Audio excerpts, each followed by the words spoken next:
Halo, kembali lagi dengan gue di video yang akan mencoba untuk membahas segala hal dan segala sesuatu dengan pemaparan yang biasa aja sih sebenarnya.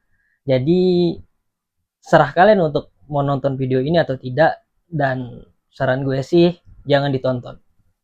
Jadi gini teman-teman, mungkin di antara kalian dan teman-teman sekalian udah ada yang tahu kalau Undang-Undang Nomor 1 Tahun 1946 atau yang kita kenal sebagai KUHP pada tahun 2026 nanti sudah tidak berlaku lagi dan digantikan dengan Undang-Undang Nomor 1 Tahun 2023 atau yang kita kenal sebagai KUHP baru. Nah, dari adanya pembaharuan KUHP, ada beberapa pasal yang menurut masyarakat pasal-pasal ini cukup menjadi kontroversi ya, dikarenakan mungkin pasal-pasal tersebut memiliki problematik di dalamnya gitu. Seperti misalnya pasal mengenai tentang penghinaan terhadap presiden, kemudian pasal mengenai tentang kebijakan hukuman mati, atau pasal mengenai tentang hewan peliharaan yang tidak boleh masuk ke perkarangan rumah orang lain. Dan sebenarnya masih banyak pasal-pasal lainnya gitu. Nah, tapi ada salah satu pasal menurut gue pasal ini adalah pasal yang sangat luar biasa sekali. Dan pasal ini merupakan bagian dari beberapa pasal yang kontroversi itu. Tapi menurut gue, pasal ini adalah pasal yang sangat luar biasa dikarenakan bagi gue pasal ini adalah pasal yang akan membawa pola pikir masyarakat yang klasik ke pola pikir masyarakat yang modern. Pasal apakah itu? Yaitu adalah pasal mengenai tentang santet. Ya, pasal mengenai tentang santet. Awalnya memang gue sih skeptis sih. Gue sih sangat meragukan. Kenapa ya pasal mengenai tentang santet ini harus diatur dalam suatu peraturan perundang-undangan? Namun setelah gue baca, setelah gue pahami isi dari pasal tersebut, wow, wow, luar biasa sekali. Makanya dari itu, karena gue menganggap pasal ini adalah pasal yang sangat luar biasa, pada video kali ini gue akan membahas mengenai tentang pasal santet.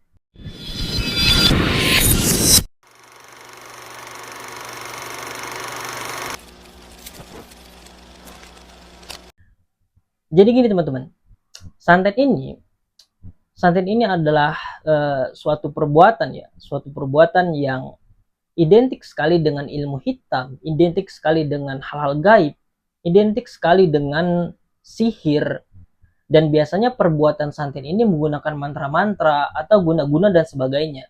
Dan yang diakibatkan dari perbuatan santet ini, itu biasanya korban itu dapat dirugikan secara fisik ataupun non fisik gitu. Nah, ada perbuatan lainnya yang dapat dibilang hampir mirip dengan santet, sama-sama memiliki kaitan erat dengan ilmu hitam, dengan ilmu gaib. Apakah itu? Yaitu adalah perbuatan yang mencoba untuk meramal segala hal, perbuatan yang mencoba untuk meramal sesuatu, dan biasanya perbuatan ini disebut sebagai tenung, teman-teman.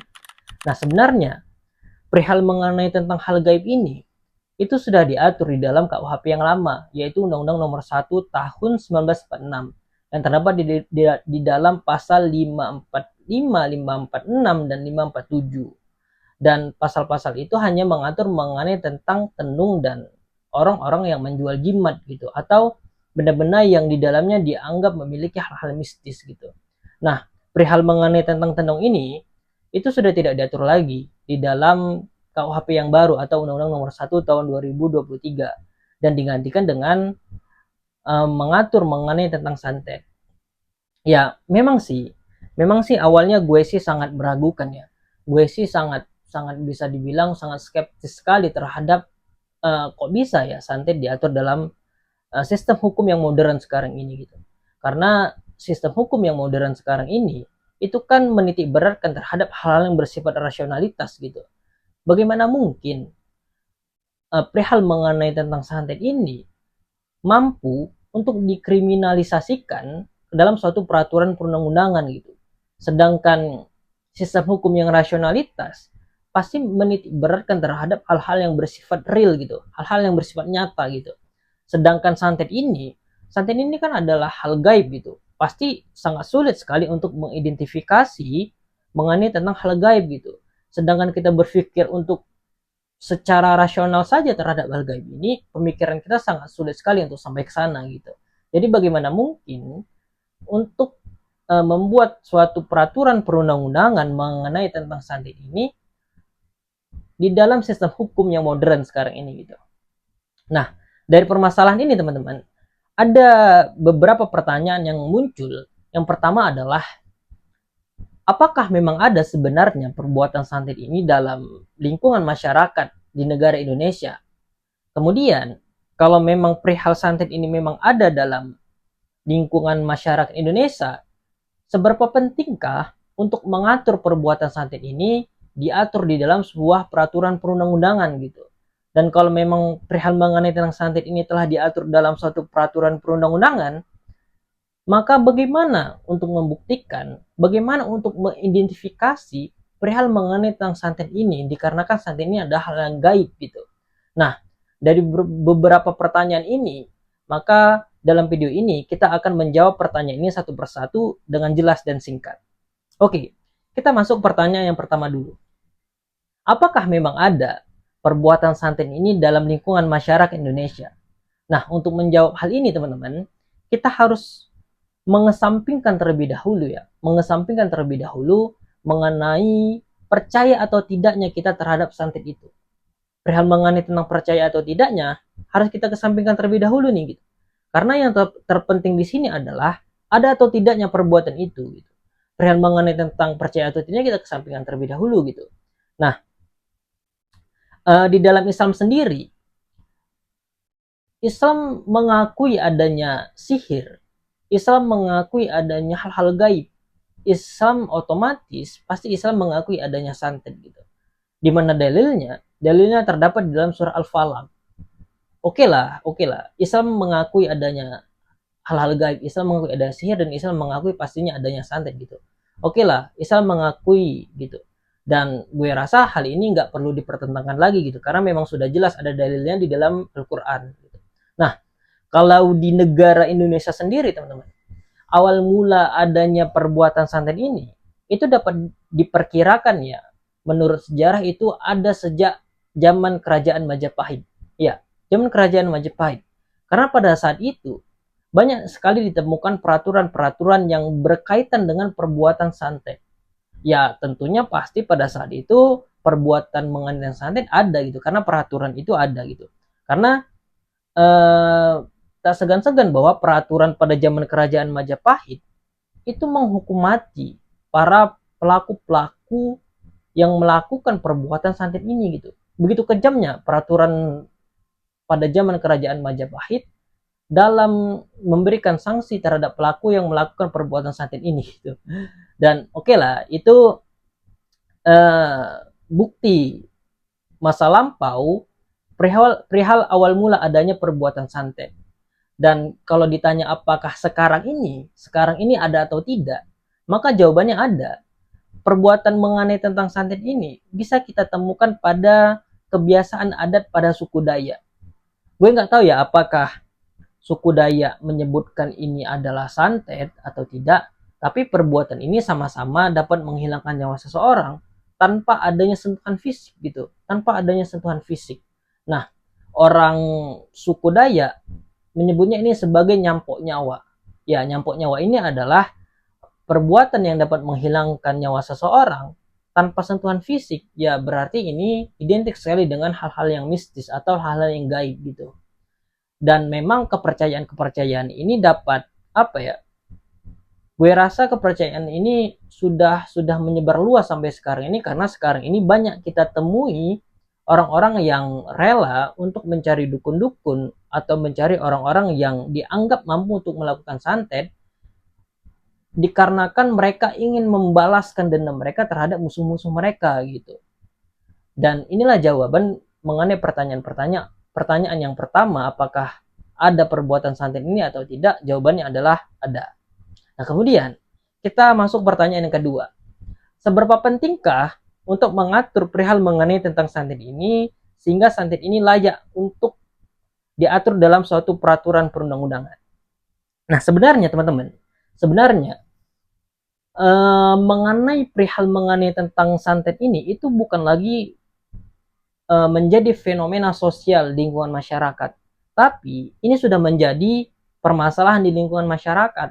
Ya, Di negara yang mayoritas umat muslim sekarang ini, kalau ditanya apakah penting atau tidak untuk mengatur perihal mengenai tentang santet ini, jawabannya adalah sangat-sangat penting. Karena dengan adanya aturan yang mengatur mengenai tentang santet ini, otomatis ini akan melindungi kepercayaan, akan melindungi keyakinan masyarakat dari hal-hal yang bersifat mistis, dari hal-hal yang bersifat gaib, dari hal yang bersifat tahayul dan syirik gitu. Oke lah, memang Islam mengakui adanya santet gitu. Islam mengakui ada hal gaib, Islam mengakui adanya sihir gitu. Tapi ini hanya sebatas untuk diyakini saja gitu. Bukannya harus mengagung-agungkan hal ini, bukannya harus menyandarkan diri terhadap hal-hal gaib ini gitu. Dan inilah permasalahan dan kesalahan masyarakat sekarang gitu. Mereka memang meyakini adanya hal gaib, mereka memang meyakini adanya sihir gitu. Tapi mereka juga menggantungkan diri terhadap hal-hal ini gitu. Mereka malah tak segan-segan meminta-minta terhadap hal-hal yang gaib, hal yang mistis gitu. Dan inilah yang dapat menimbulkan syirik dan tentunya ini akan menduakan Tuhan yaitu Allah gitu. Dan bahkan lebih parahnya lagi bahwa adanya sihir, adanya ilmu gaib, adanya ilmu hitam, adanya hal-hal mistis seperti ini bukan hanya mereka mengantungkan diri gitu, tapi mereka malah menjadikan ini sebagai mata pencaharian mereka gitu. Karena banyak sekali dukun-dukun yang apa ya, rela untuk ataupun tak segan-segan untuk mempromosikan diri mereka itu bahwa mereka ini punya ilmu yang dapat melakukan hal gaib, mereka punya ilmu yang dapat melakukan santet atau semacamnya lah gitu. Dan inilah yang harus dilindungi oleh pemerintah, yaitu kepercayaan masyarakatnya gitu, keyakinan masyarakatnya dari hal-hal yang seperti ini gitu. Jadi ya memang bagus sekali gitu adanya peraturan mengenai tentang adanya santet ini tadi gitu. Dan adanya peraturan ini bukan hanya melindungi kepercayaan, bukan hanya melindungi keyakinan masyarakat, tapi hal ini juga melindungi dari sifat masyarakat yang main hakim sendiri gitu. Karena masyarakat yang apa ya, yang tidak percaya terhadap santet ini, apabila dipertemukan dengan santet ini, otomatis dia menganggap santet ini adalah hal yang negatif, menganggap santet ini adalah hal yang buruk, hal yang tidak baik, kemudian pasti dia akan mencela, mencaci gitu. Inilah yang menjadi titik awal dari adanya sifat main hakim sendiri gitu. Dan ini terbukti terjadi pada tahun 1998. Masyarakat Banyuwangi pada saat itu menganggap kalau perbuatan santet ini adalah perbuatan yang tidak baik. Jadi, untuk menghilangkan perbuatan-perbuatan yang tidak baik ini, mereka mencari para dukun-dukun itu untuk membumi hanguskan perbuatan santet ini. Jadi mereka tidak segan-segan pada saat itu untuk menghakimi para dukun-dukun itu sebagai upaya untuk menghilangkan perbuatan santet ini gitu. Dan inilah yang memang harus dilindungi oleh pemerintah gitu. Dan adanya peraturan ini ya memang dapat melindungi kepercayaan, tentunya dapat melindungi keyakinan dan dapat melindungi dari sifat main hakim sendiri gitu. Dan lambat laun dengan adanya peraturan seperti ini, otomatis pemikiran-pemikiran dan kepercayaan yang klasik seperti ini lambat laun akan tergerus dan hilang gitu. Di zaman yang modern sekarang ini memang teman-teman bahwa pemikiran masyarakat harus mengalami reformasi gitu. Pemerintah juga harus menunggu hal ini. Pemerintah juga harus menuntun hal ini, mengarahkan masyarakatnya untuk berpikir secara logis, berpikir secara ilmiah, berpikir secara rasional gitu, dan menghilangkan dan meninggalkan pemikiran-pemikiran yang klasik gitu. Gue ingat salah satu kalimat yang terdapat dalam buku Madilog Tan Malaka. Di situ dijelaskan kalau penyebab suatu negara sangat sulit sekali untuk maju dan terus tumbuh itu dikarenakan bahwa pola pikir masyarakatnya yang apabila terjadi apa-apa selalu mengkaitkan dengan hal-hal yang bersifat gaib gitu. Inilah yang menghambat kenapa suatu negara dapat sulit untuk maju dan terus tumbuh gitu. Oke, kita masuk ke pertanyaan yang ketiga. Nah, apabila ini sudah diatur dalam satu peraturan perundang-undangan, bagaimana untuk membuktikan perihal mengenai tentang santet ini? Karena santet ini kan ada hal yang gaib. Oke, gini. Setelah gue baca pasal 252 perihal mengenai tentang santet ini, ternyata pasal ini sama sekali tidak mengatur mengenai tentang substansi, tidak mengatur mengenai substansi dari santet itu, tidak mengatur mengenai tentang hal gaibnya. Namun, pasal ini mengatur mengenai tentang perbuatan-perbuatan yang berkaitan dengan hal-hal santet ini gitu. Karena jelas ya, kalau misalnya pasal ini mengatur mengenai tentang substansi dari santet itu, mengatur mengenai tentang hal gaibnya, maka pasti akan sulit sekali untuk dibuktikan dan sulit sekali untuk diidentifikasi gitu.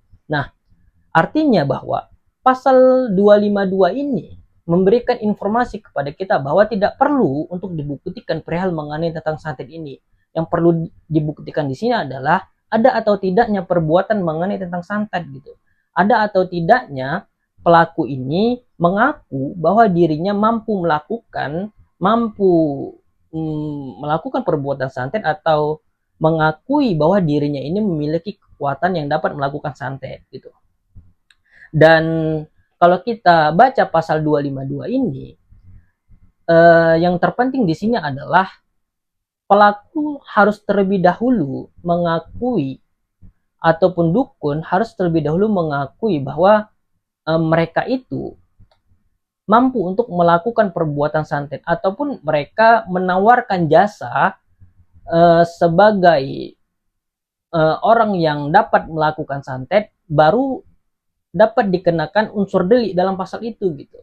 Dan kemudian pasal 252 ini kalau kita amati dan cermati lagi bahwa pasal 252 ini itu memiliki delik formil.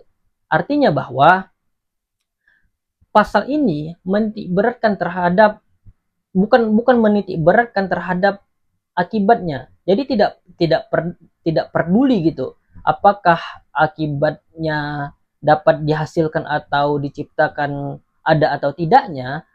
Yang terpenting di sini adalah ada atau tidaknya perbuatan itu gitu. Mengenai tentang adanya akibat atau tidak, itu tidak peduli gitu. Pasal ini tidak peduli terhadap itu. Pasal ini hanya peduli terhadap ada atau tidaknya perbuatan. Itulah cara sifat dari delik formil ini tadi gitu. Tidak memperdulikan mengenai tentang akibat yang ditimbulkan dari perbuatan santet itu gitu. Nah, artinya di sini bahwa pasal mengenai tentang perbuatan santet ini seolah-olah ingin ingin menghambat ataupun ingin menghapuskan praktik-praktik perdukunan yang sudah menjadi fenomena sosial lingkungan masyarakat, sudah menjadi permasalahan di masyarakat. Karena hal ini bisa dibilang sebagai pembodohan gitu. Karena banyak masyarakat yang tertipu akan hal ini gitu. Dan inilah sikap dari pemerintah untuk melindungi masyarakatnya, sehingga pemerintah membuat suatu peraturan mengenai tentang adanya perihal mengenai perbuatan santet ini tadi gitu, agar masyarakatnya tidak terbodohi lagi dengan hal ini gitu. Dan inilah video mengenai tentang penjelasan perihal mengenai tentang pasal santet ini. Ya, semoga ini dapat menambah pemahaman sedikit kepada teman-teman dan kepada kalian semua. Jangan lupa ditonton video ini dan di subscribe.